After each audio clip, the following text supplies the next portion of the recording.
Monday motivation. Start your week off flying high. Monday motivation. It's your time to rise and shine.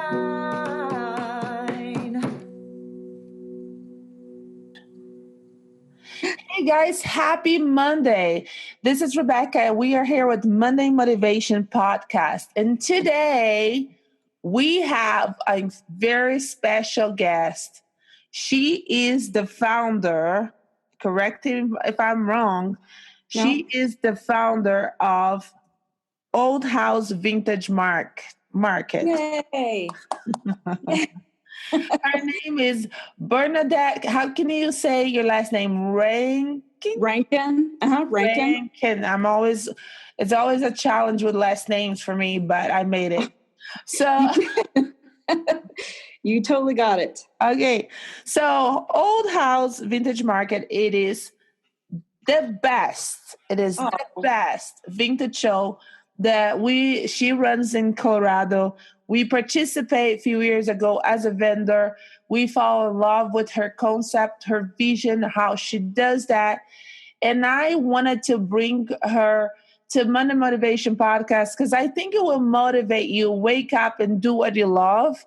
And I think that Bernadette has a passion to not only do that for herself, for her life, but to bring that to other people. Mm-hmm. And not only Old House Vintage Market has their own soul, their own character as to being the best show that I know in the state. And I believe that also Bernadette carries that vision for her life and where she this is so sweet, where she comes from and how she decided to do this, her own thing. And to tell you the truth, guys, this has changed a lot of people's life, including mine. So welcome, Bernadette. Thank you so much for having me. I'm so excited to be here. Awesome. We're excited to have you here. So can you tell us a little bit about your story and what you did before? Why did you decide to do a vintage show? And how did this all came about it? Okay, so this is a kind of a winding path of a story, but I was a police officer for 13 and a half years. So I started out I was born and raised in Texas. I started out my career there as a police officer, and I wound up also buying a fixer-upper house while I was a police officer, and slowly but surely was fixing up that house. And it was built in the 1940s, but a lot of the character and charm had just kind of been lost over time. So I was pretty determined to put some cool, architectural salvage and antique parts and pieces back into the house and kind of give it that charm again. And around that time, sorry, that's my phone going off as far as text messages, where I was patrolling as a police officer, there was a street with historic homes, and they were just totally fallen down and in disrepair. And there were a lot of homeless people, the transient population coming and going from these houses. And I would see every now and then some of them were walking away from the houses carrying things, like they had taken it out of the house. So I went into the house while I was on duty and was looking around, and it was as if the family had just up and left, and they had left, like half their possessions there. So I'll never know what that story is because that family was long gone. But it just, it seemed like there was a huge story there, and it seemed like those historic homes were just not being appreciated. And then on top of that, there was a developer's sign out front. So it was pretty apparent that they were going to demolish these homes. So I contacted the developer off duty, so just in my own time, and said, listen, I'm a police officer. I noticed that the transient population is taking stuff from the homes. Are you demolishing these homes, or what's the story? And in my own time, can I walk onto your property and salvage some different parts and pieces for myself? And so he, in like the true Texas spirit, he was located in Houston, and he just said, you do what you need to do. That's just fine. You have a month to take whatever you want from the 4 houses that we're going to demolish. So basically, he gave me a free pass to take and salvage anything and everything that I could possibly take during that 1 month before they demolished those old homes. So I was there multiple times a week. I had my family out there. I had friends out there. I had anybody who was willing to go out there in the middle of August and sweat their ever-loving rear ends off, because it was so hot and it was so miserable. But I just knew that in my gut that, there was some road that I was headed down that I had no idea and couldn't see the destination, but just knew I needed to throw myself down that particular path. And I'm telling you, like, I got stung by bees. I got poison ivy. I almost fell off of a balcony of one of the houses.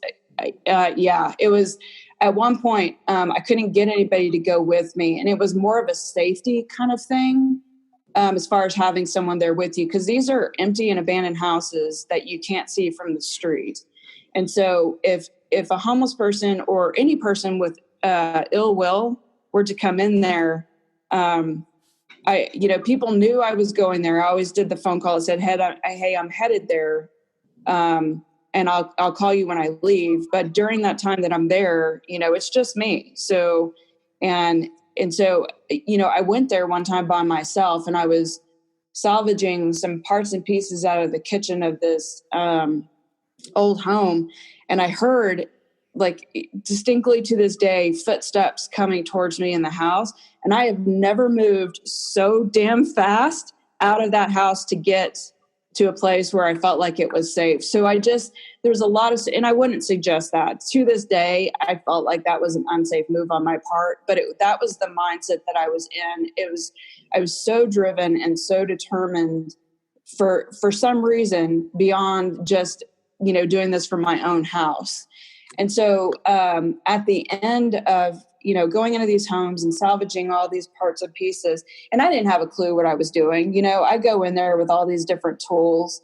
I go in there with, random things, and just learned as I went how to collect these things that had so much of a story behind it, because I just couldn't stomach at the end, was I okay with these stories being lost, with these really cool, parts and pieces that represent the only thing that's going to be left of these historic homes after they're demolished.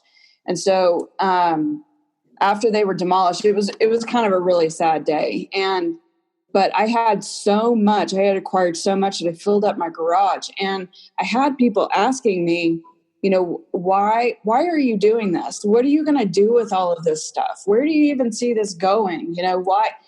All this doubt, but I knew they were coming from a place where it's just like, I don't understand, but okay, and I just had to say, I don't know right now. I don't know, what I'm going to do with all this stuff past, incorporating it into my own home. And so, after that, I started, and I truly had a lot. And so after I used what I wanted for my own home, I wound up selling some on Craigslist, and then I moved to Etsy and opened up a shop and started selling on Etsy. And I sold some on eBay, just trying my hand at, how I didn't know a thing about any of this. I didn't even know if people would buy this, but I knew that I loved it. And so that's kind of what pushed me to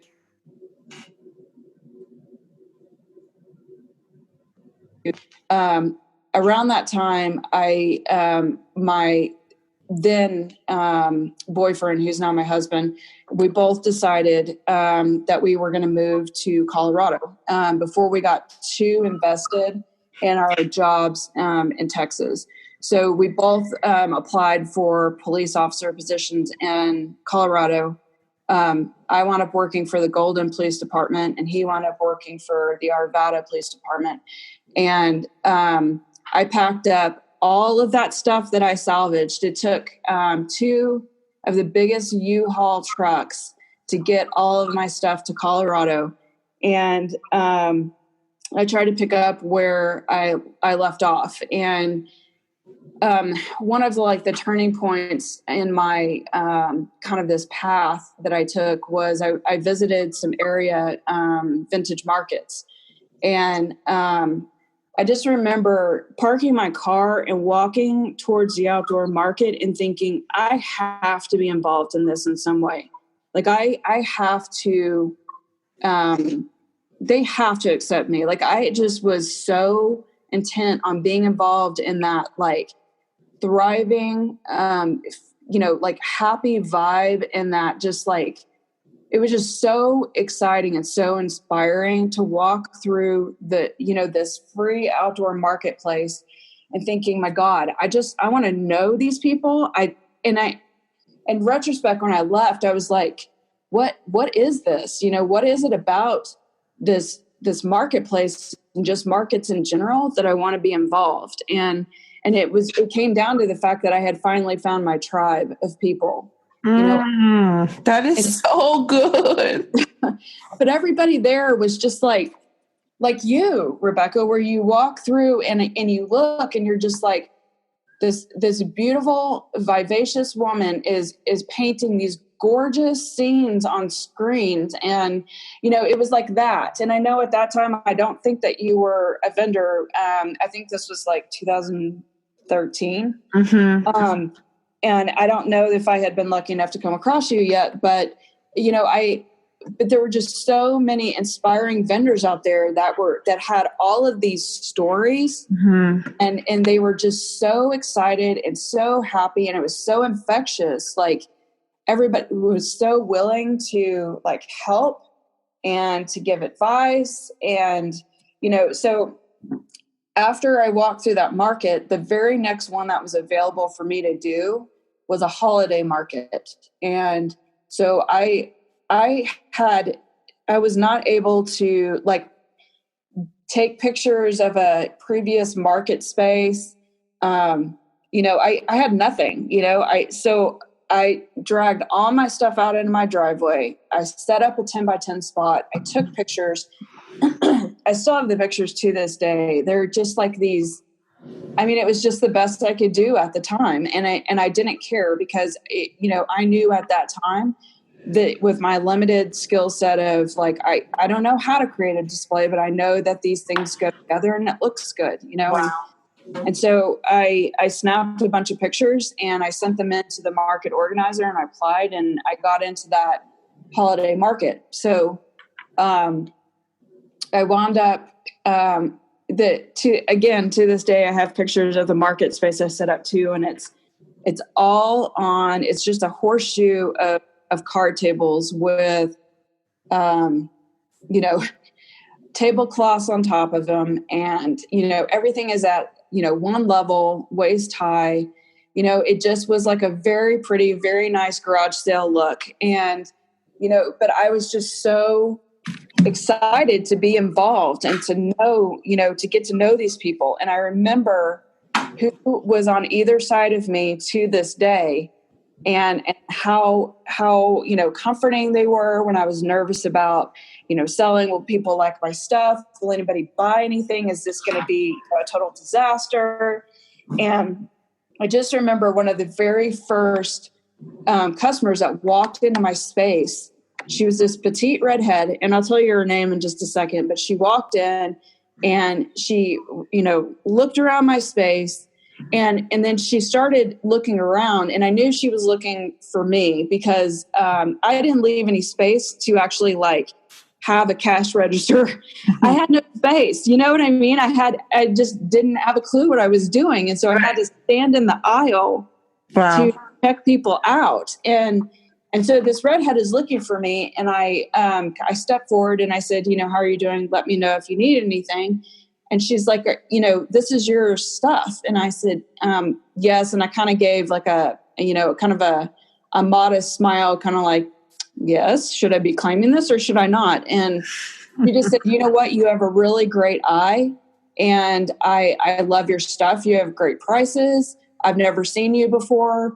If you ever need anything, just let me know. And she wound up writing down her name and her phone number on a piece of paper. And she wound up being basically my mentor all the way up until this day. And oh, wow. She's been a vendor at every single market except for the first one, because her son was graduating that day. And so her name is Amy Cosdron, and she is the pink attic cat. And it's just funny how things work out. The people you meet and your tribe that you build, and how everything kind of falls into place when you finally find your way, and it's when you've got this gut instinct and you've got this, you don't know where this drive is coming from. And sometimes some people do, but I just, I didn't know at the time. And so, I just threw myself down that path and followed it for all it was worth. And so I did markets for several years as a vendor. And my very last market was one that kind of wound up giving me the swift kick in the rear that I needed to finally step away from being a vendor. But not just that, having the courage to say, okay, I'm gonna do this. I'm gonna do my own market. I'm gonna throw this party. People might decide they don't want to do it. People might decide that they don't want to show up, but I have to at least try and put everything I've got into it and see if this is going to work, because, it has all the makings to be really successful. And the reason I thought that is because I used all of the lessons that I loved and hated about the different markets that I did, and I applied it to my own. So the very last market that I ever did, it was one that was such a hit for customers, but it was just such a disaster for vendors. And it was an event that was not, didn't really take vendors into account and didn't really give them any consideration. So there was, it was poor lighting. It was freezing. It was, I couldn't hear the customers unless I was 2 inches away from their face because the music was so loud. There was never any toilet paper in the porta potties. It was only until loadout that someone pointed out that there was a door, an exit door right by my market space that I could have loaded into. And instead, we walked miles to drag my super heavy antique salvage. I'm talking like giant mahogany tables that I had. Oh, wow. Yeah. Like back-breaking, like super heavy, super giant, bulky pieces. And I could have walked 5 steps. And so it was just things like that where I just was like, am I going to bitch and gripe about this and be a victim to, an event that I don't like? And, what am I going to do about it? Because I'm not going to sit there and whine.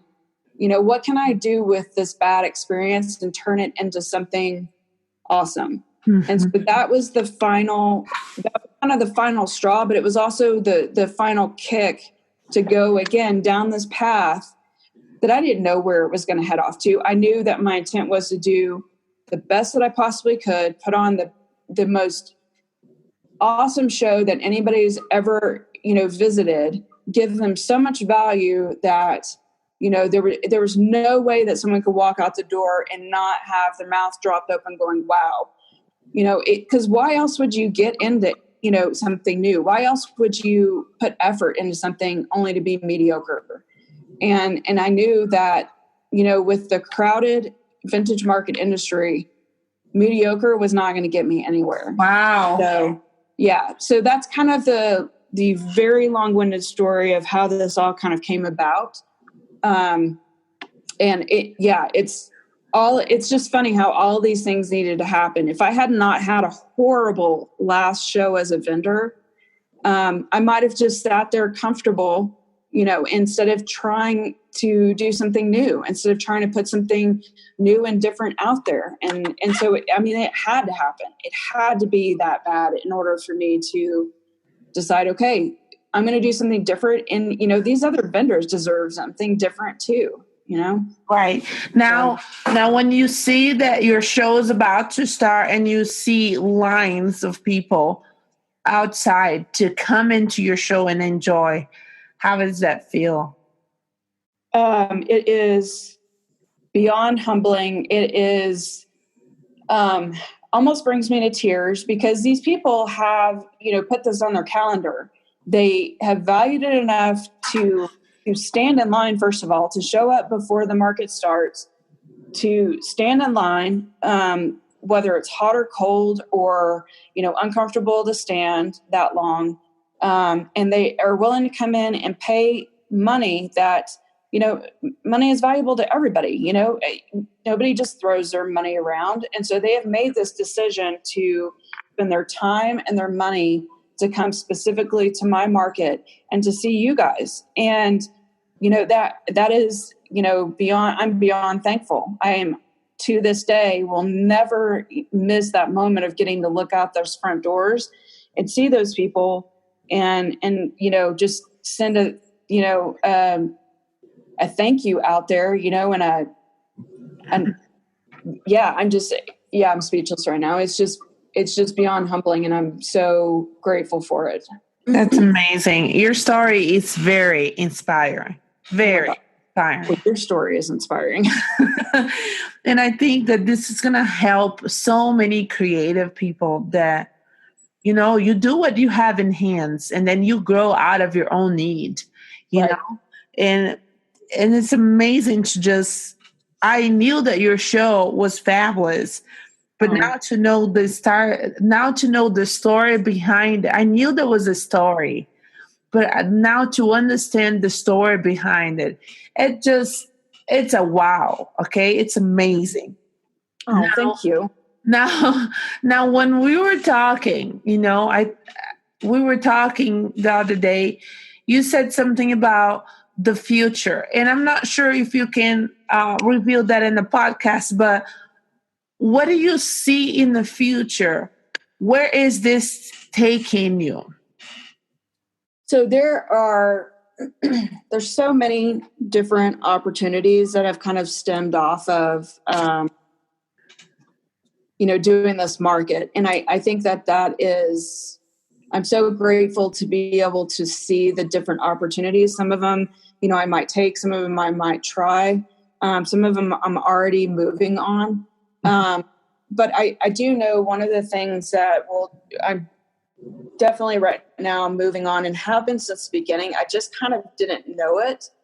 But it's mentoring small creative businesses. And that kind of started out life as an empowerment kind of thing, like these pep talks where, vendors would come to me and, pardon me,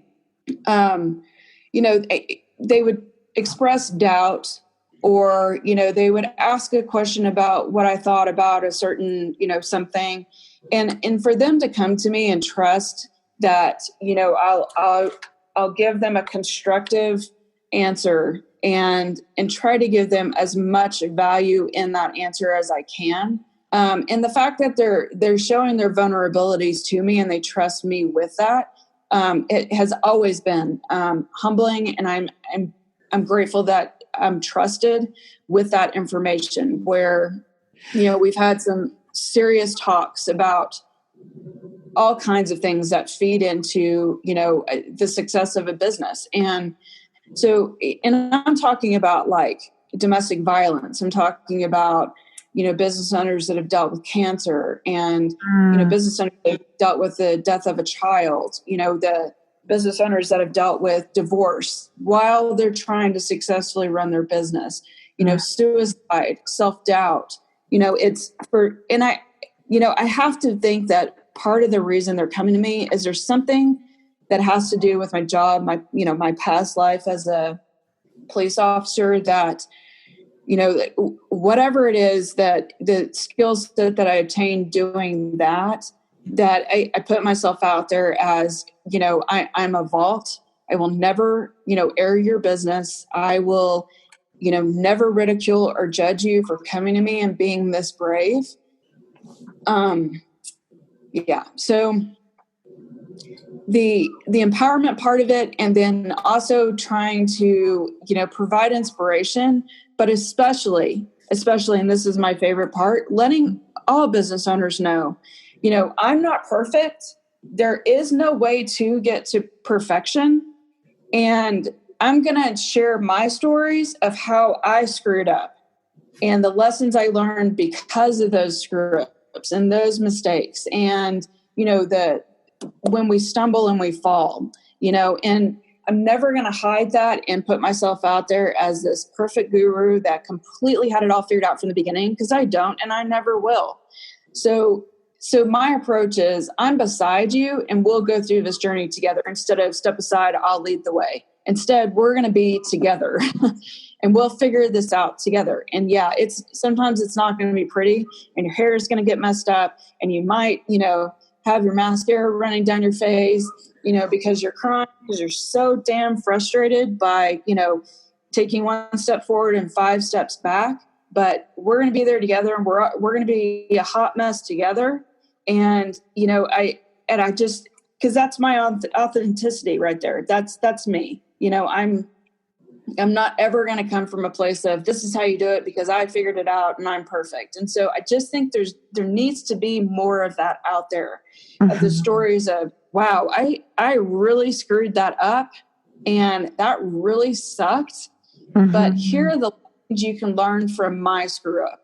And I don't mind putting myself out there like that. And I hope to encourage other business owners to be able to be okay with their screw ups, but also to be there to celebrate like those exciting moments, like having a podcast, which is beyond amazing. Hello.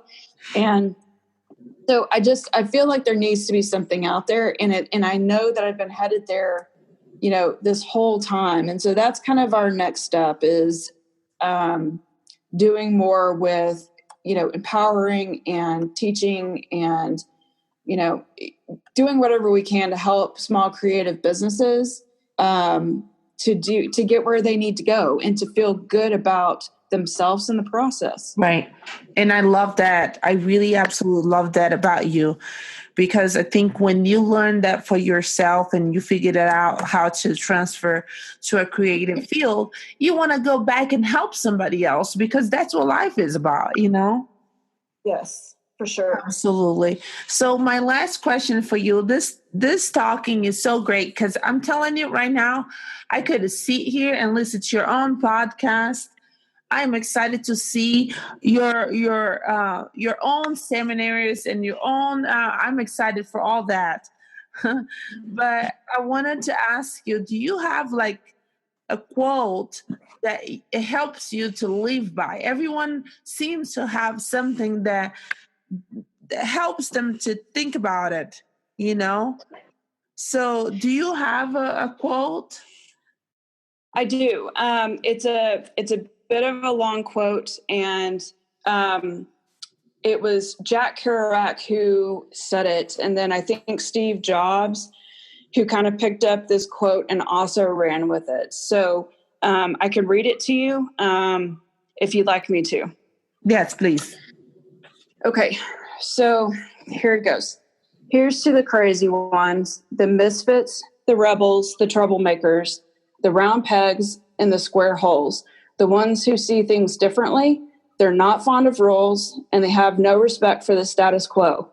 You can quote them, disagree with them, glorify or vilify them.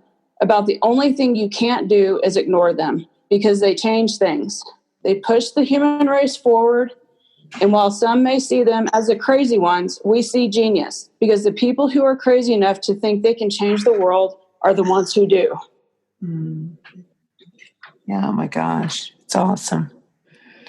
So I have that printed up, and I have it hanging. I had it hanging in my office when I worked for the city of Golden. I have it hanging in my office now. And I'm telling you, every time I come across this quote anywhere, I say like a silent thank you, because, it's when you get out there and you do business, it's hard work. It takes courage. It takes bravery. It takes vulnerability. And I mean, sometimes you just want to sit down and throw yourself a good fit and eat, a dozen cupcakes and drink, yourself a huge margarita and be like, what am I doing? This is too hard. And then, you always have to remind yourself, like, when you're blazing paths, it's going to be hard work, and you're going to be sometimes alone, and you have got to, believe in yourself and just know that, that you're a crazy one, and you've got to trust that you're on that right path. So that's why I love that. No, I love that quote. I think it's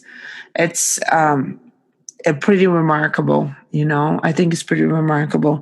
And I think that the people that are listening to this, if they don't really feel inspired to overcome their fears and just jump into their dreams, I really believe that we have a watch people step into the dreams and being incredible and changing people's in the midst of that. So I think it's amazing. Bernadette, you're such a sunshine for so many. Aww. You really are. And your vision for how you run your business, how you care for makers, how you care for the city where you are planted, it's unbelievable. And I know that this is just the starting of something incredible. And I am excited to watch you and cheer up for you and like all your amazing things that you put it out there in the world. We want to thank you for being here. And I will add the links for the website, the coming up shows. If you listen to this and you live in Colorado, when is your next show? So our next show is our summer pop-up in Loveland, Colorado, and it's July 26th and 27th. So it's next week. And my God, I can't even sleep. I'm so 27 excited. 27 and 28, right? Did I say yes? 27th and 28th. I'm so excited. I can't even remember the dates. That's great. I'm looking at my calendar. Well, thank God for one of us knowing when it is. So is this summer pop-up show? What did people expect to find there? So, just one-of-a-kind pieces, unique. Can't find it anywhere else. Antique, vintage, salvage, upcycled, handmade, artisan foods. It's going to be a thriving marketplace full of some of the best creative business owners. And it is just to be in that environment I feel blessed every day to be around vendors just like you. It's phenomenal. So yeah, if your listeners are available, they have to get there. Yes, absolutely. Absolutely. Bernadette, thank you again so much for being here. Monday Motivation Podcast. And I'll see you guys until next time. Thank you. Thank you, Rebecca. Thank you.